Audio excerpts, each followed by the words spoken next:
Episode की शुरुआत में हम देखते हैं कि हेज विलेज में एक फादर दो बच्चों को चर्च के अंदर ले जाता है जिन्हें किसी ने चर्च के बाहर छोड़ दिया था। तब वो कहते हैं शुक्र है ये लोग शांत हो गए हैं। तो क्या ये दोनों ट्विन ब्रदर्स हैं? पर इन्हें देखकर लग नहीं रहा। एक बच्चा काफी ज्यादा शांत लग रहा है और ये दूसरे वाला थोड़ा शैतान लग रहा है। तो इस शांत से बच्चे का नाम यूनो है और इस शरारती बच्चे का नाम आस्था है। और तब हमें 15 साल बाद का सीन दिखाया जाता है जहाँ कुछ फार्मर्स अपने मैजिक से फार्मिंग कर रहे होते हैं और यहाँ चर्च के पास आस्था सिस्टर लिली से कह रहा होता है, एक दिन मैं विजार्ड किंग बनूंगा और आपको बहुत खुश रखूंगा, सो प्लीज मुझसे शादी कर लीजिए। पर सिस्टर लिली उसे मना कर देती है और हम देखते हैं आस्था बिल्कुल भी मान नहीं रहा होता। और तब सिस्टर लिली अपने मैजिक से आस्था के एक पंच मारती है और फिर आस्था से माफी मांगने लगती है। पर हम देखते हैं आस्था फिर भी नहीं मानता और तब हम देखते हैं यूनो अपने मैजिक से उसे रोक देता है। और तब आस्था कहता है,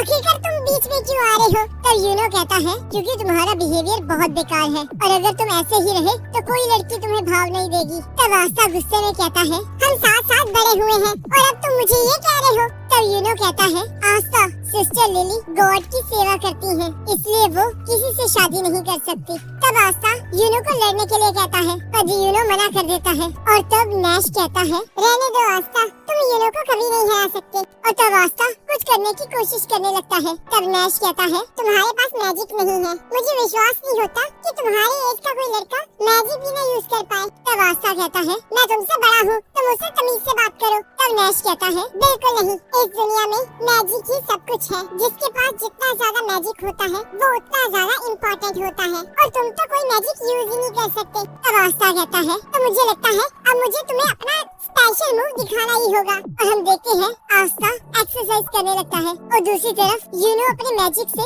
कपड़े सुखा रहा होता है जिसे देखकर सभी बच्चे बहुत खुश हो रहे होते हैं। और तब यहाँ हम देखते हैं फादर ओरसी वहाँ आ जाते हैं और कहते हैं यूनो ही इस चर्च की इकलौती उम्मीद है। और यहाँ सिस्टर लिली आस्था से कहती है, बहुत जल्दी अवार्डिंग सेरेमनी आने वाली है और जब तुम्हें ग्रिमोर मिल जाएगी तब तुम भी मैजिक यूज कर पाओगे। जिसे सुनकर आस्था बहुत खुश हो जाता है और कहता है, जब मैं ग्रिमोर हासिल कर लूंगा तब मैं मैजिक नाइट्स ज्वाइन करूंगा और फिर विजार्ड किंग बन जाऊंगा। क्या मैं सही कह रहा हूँ ना यूनो? तब यूनो उसे इग्नोर करके वहाँ से चला जाता है जिससे आस्था को गुस्सा आ जाता है और वो भागते हुए कहता है, तुम लोग बस इंतजार करो, मैं तुम्हें ये करके दिखाऊंगा। और यहाँ सिस्टर लिली यूनो को आस्था के साथ अच्छे से बिहेव करने के लिए कहती है और सोचती है यूनो हमेशा से रोता रहता था पर जिस दिन वो जख्मी आस्था के साथ घर वापस आया उस दिन से वो पूरी तरह बदल गया और उसके बाद से मैंने उसे कभी रोते हुए नहीं देखा। और अब मुझे याद आया उस दिन से ये दोनों ही बदल गए हैं और आस्था भी हमेशा गंदे कपड़ों में घर वापस आने लगा। पता नहीं वो वहाँ जाकर क्या करता है। और यहाँ हम देखते हैं आस्था एक्सरसाइज कर रहा होता है और कहता है, मैं विजिट किंग बन के रहूंगा और मुझे कोई नहीं रोक सकता। पर उससे पहले मुझे अपने आप को ट्रेन करना होगा और दोबारा से एक्सरसाइज करने लगता है। और तब हमें बताया जाता है मार्च में जब डैंडलियन के फूल हवा में उड़ने लगते हैं तब साल में एक बार क्लोवर किंगडम में सारी जगह 15 साल से बड़े बच्चों को इकट्ठा किया जाता है और उन्हें ग्रिमवॉर टावर बुलाया जाता है ताकि उन्हें अपनी ग्रिमवॉर मिल सके जिसकी मदद से वो अपनी मैजिकल पावर्स को इंक्रीज कर सकते हैं। और यहाँ ग्रिमवॉर टावर के अंदर आस्था सोचता है, एक बार जब मुझे ग्रिमवॉर मिल जाएगी तब मैं भी मैजिक यूज कर पाऊंगा और तब मैं यूनो को पीछे छोड़ दूंगा। तब यहाँ कुछ बच्चे आस्था और यूनो का मजाक उड़ा रहे होते हैं और कहते हैं, हमें यकीन नहीं होता ऐसे बच्चे भी 6 मंथ्स में मैजिक नाइट्स का एग्जाम देंगे। सिर्फ नोबल फैमिलीज और रॉयल फैमिलीज में इतनी ताकत होती है जो कि इस एग्जाम को पास कर सके और उनमें से एक तो कोई मैजिक भी नहीं यूज कर सकता और ये पूरी कंट्री में इकलौता ही होगा जो कोई मैजिक ही नहीं यूज कर सकता। और तब वहाँ ग्रिमवॉर टावर का मालिक आ जाता है और वो सबको वहाँ आने के लिए कांग्रेचुलेट करता है और वो कहते हैं, हमारे एरिया से ना तो कोई आज तक विजिट किंग बना है और ना ही मैजिक नाइट्स में किसी हाईएस्ट पोस्ट पर पहुँचा है। तो इस बार मुझे उम्मीद है कि शायद तुम में से कोई एक किसी दिन विजार्ड किंग बन जाए और अब तुम्हारे ग्रिमवॉर लेने का टाइम आ चुका है। और यहाँ हम देखते हैं सभी लोगों को अपनी अपनी ग्रिमवॉर मिल जाती है और तब यहाँ आस्था कहता है, क्या मेरी ग्रिमवॉर कहीं लेट हो गई है? तब उस टावर का मास्टर कहता है तुम अगले साल ट्राई करना, जिसे सुनकर सभी लोग आस्था का मजाक उड़ाने लगते हैं। और तभी हम देखते हैं यूनो की ग्रिमवॉर अचानक से चमकने लगती है और तब सभी लोग देखते हैं वो एक 4 लीफ क्लोवर ग्रिमवॉर होती है। तब फादर कहते हैं ये तो वही ग्रिमवॉर है जो कि फर्स्ट विजार्ड किंग को मिली थी। तब सिस्टर लिली कहती है इसके बारे में कहा जाता है कि इसके अंदर बहुत ज्यादा पावर और गुड लक है। तब यूनो कहता है सभी लोग सुन लो, अगला विजार्ड किंग मैं बनूंगा। और सभी लोग उसे चीयर करने लगते हैं। तब आस्था गुस्से में कहता है तुम बस इंतजार करो यूनो, बहुत जल्दी मैं तुम तक पहुंच जाऊंगा क्योंकि मैं तुम्हारा इकलौता कॉम्पिटिटर हूँ। तब यूनो कहता है ऐसा कभी नहीं हो सकता और वहाँ से चला जाता है। और तब यहाँ आस्था कह रहा होता है मुझे लगा था जब मुझे ग्रिमवॉर मिल जाएगी तब मैं मैजिक यूज कर पाऊंगा, पर अब तो देखो मुझे कोई ग्रिमवॉर ही नहीं मिली। पर रुको, मैं इतनी जल्दी हार नहीं मानूंगा, मैं तुम्हें जीतने नहीं दूंगा किस्मत, मैं तुम्हें दिखा कर रहूंगा, चाहे इसमें मुझे 100 साल ही क्यों न लग जाए। और मैं तब तक हार नहीं मानूंगा जब तक मुझे ग्रिमवॉर नहीं मिल जाती। और मैं विजार्ड किंग बनके ये साबित कर दूंगा कि इस दुनिया में कोई भी ऑसम बन सकता है, चाहे वो एक गरीब और अनाथ बच्चा ही क्यों ना हो। और तुम मेरा इंतजार करना यूनो। और यहाँ हम देखते हैं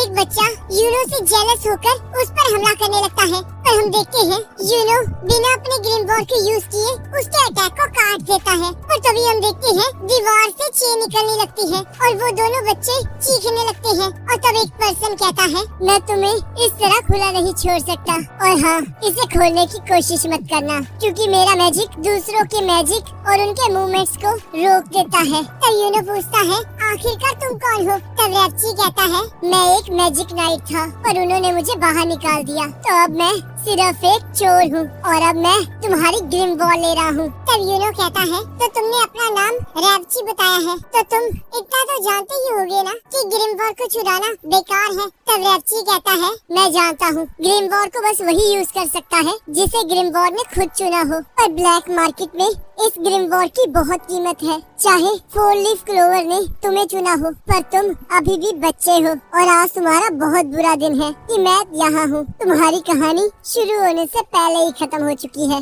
और तुम्हारे गले में ये नेकलेस भी बहुत अच्छा लग रहा है। और तब हम देखते हैं आस्था भी वहाँ आ जाता है और दीवार से टकराकर नीचे गिर जाता है और कहता है आखिरकार यहाँ हो क्या रहा है, आखिरकार तुमने यूनो की ग्रिमवॉर क्यों पकड़ी हुई है, तुम एक चोर हो। तब रैप्ची कहता है तुम तो वही लड़की हो ना जिसे ग्रिमवॉर नहीं मिली है। तब आस्था कहता है हाँ मैं वही हूँ, पर वो ग्रिमवॉर सिर्फ उसके ट्रू मास्टर के पास होनी चाहिए, तो यूनो को वो वापस दे दो। तब रैप्ची कहता है तुम्हारी इतनी हिम्मत तो तुम मुझे रोकोगे, और अपना मैजिक यूज करने लगता है। और तब यूनो उसे भागने के लिए कहता है, पर आस्था रैप्ची की तरफ बढ़ने लगता है और जैसे ही उसे पंच मारने लगता है रैप्ची की चेन आस्था को रोक लेती है। और हम देखते हैं वो चेन आस्था पर जानलेवा हमला करती है। तब आस्था सोचता है तो ये सारे मैजिक यूजर्स ये सब कुछ कर सकते हैं, मुझे यकीन नहीं हो रहा इतनी फिजिकल ट्रेनिंग के बावजूद मैं इसे हरा नहीं सकता। तब रैप्ची आस्था पर हंसने लगता है। तब आस्था कहता है ये अभी खत्म नहीं हुआ है, मैं एक दिन विजार्ड किंग बनकर रहूंगा। तब रैप्ची कहता है मैं इन चेन्स की मदद से किसी की भी मैजिकल पावर का पता कर सकता हूँ, और तुम्हें देखो तुम्हारे अंदर मैजिक का एक कतरा भी नहीं है, तो शायद इसी वजह से तुम्हें कोई ग्रिमवॉर नहीं मिली है। इस दुनिया में मैजिक ही सब कुछ है और तुम्हारे पास देखो तुम्हारे पास तो कोई मैजिक ही नहीं है, तो तुम तो बहुत प्रीशियस हो। तब आस्था सोचता है अगर ये सच है तो चाहे मैं जितना मर्जी ट्राई कर लूं, मैं कभी मैजिक नहीं यूज कर पाऊंगा। तब रैप्ची कहता है विजार्ड किंग बनना तो तुम भूल ही जाओ, तुम्हें तो कोई जॉब भी नहीं मिलेगी और तुम्हारा दोस्त तुम्हारी इस कंडीशन पर बहुत हंसेगा। इस दुनिया को तुम जैसों की कोई जरूरत नहीं है, तुम तो बस एक लूजर हो। तब आस्था सोचता है ये सच कह रहा है, मैं चाहे जितना मर्जी ट्राई कर लूं, पर इस दुनिया में कुछ चीजें हैं जो मैं नहीं कर सकता, तो शायद मुझे हार मान। और तभी हम देखते हैं यूनो कहता है आखिरकार तुम किसे लूजर कह रहे हो। आस्था ये सच है कि तुम विजार्ड किंग नहीं बन सकते क्योंकि असलियत में विजार्ड किंग मैं बनूंगा, पर तुम आस्था के बारे में गलत हो रैप्ची, आस्था कोई लूजर नहीं मेरा राइवल है। और तब आस्था उसे वहाँ से हटने के लिए कहता है और तब हम देखते हैं रैप्ची डरने लगता है। तब आस्था कहता है जरा रुको यूनो, मैं इसे अभी मजा चखाता हूँ। और तभी हम देखते हैं आस्था के पास 5 लीफ क्लोवर आ जाती है। तब यूनो कहता है मुझे पता था आस्था तुम्हें ग्रिमवॉर जरूर मिलेगी। और हम देखते हैं आस्था की ग्रिमवॉर से एक तलवार बाहर आने लगती है। तब एर्ची कहता है पर तुम्हारे पास तो कोई मैजिकल पावर ही नहीं थी, तो आखिरकार ये ग्रिमवॉर तुम्हें कैसे मिली। और तब हमें बताया जाता है कि क्लोवर के 3 लीफ फेथ, होप और लव को रिप्रेजेंट करते हैं और 4th लीफ के अंदर गुड लक होता है और लास्ट में 5th लीफ क्लोवर जिसके अंदर डेविल रहता है। और इसी के साथ एपिसोड खत्म हो जाता है।